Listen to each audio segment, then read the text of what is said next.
Okay, here we are. Shabbat Shalom, Parshat Pinchas. We're going to do a little Kedushat Levi, and this year is in memory of the Yortzeit Shabbat of Mordechai, Aharon, ben Zeev, Ahava Shalom. May his neshama have an aliyah and be an advocate for the people of Israel. Let's go. It's a short piece today. So it says here in the Parsha, V'kravtem Isha, like when we bring these karbanot, we bring sacrifices to God, it's referred to as a Isha, as a burnt offering. V'kravtem Isha, a burnt offering we shall offer up to God. So the Kedushat Levi says over here, O Yevoar, Shalanu Eina Ela Isha. He's like, it says Isha, burnt offering, but it's the same letters as Isha, a lady, a woman, female. Why?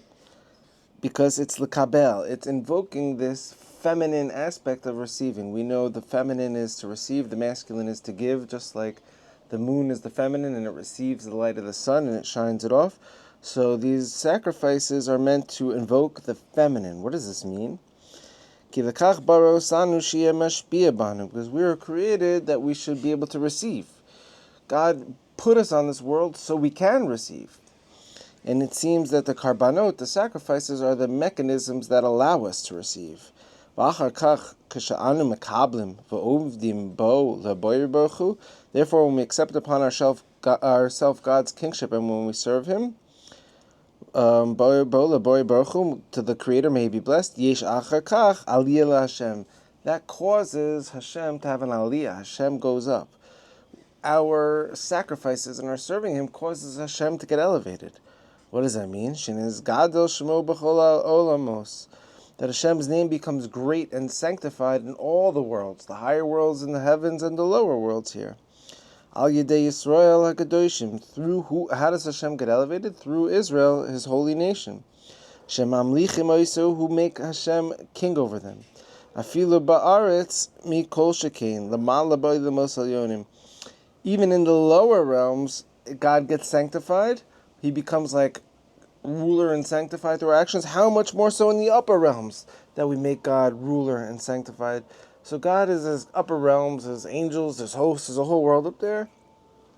But God gets elevated up in the upper realms when we do the karbanot.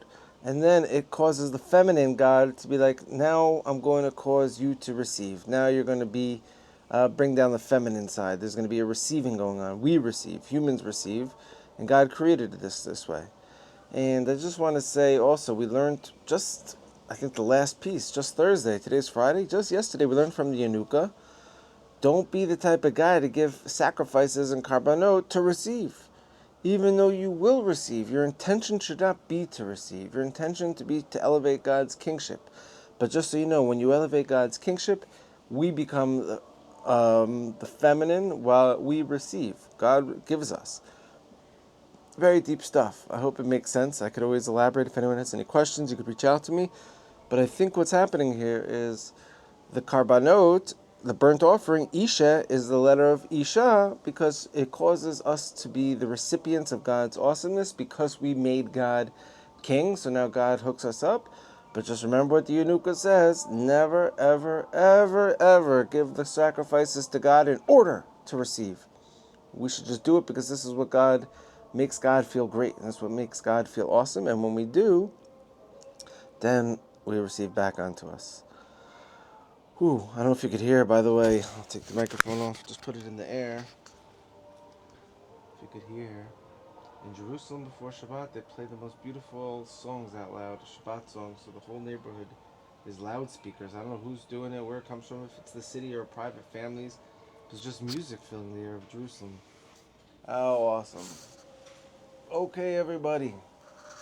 Shabbat Shalom, I love you all.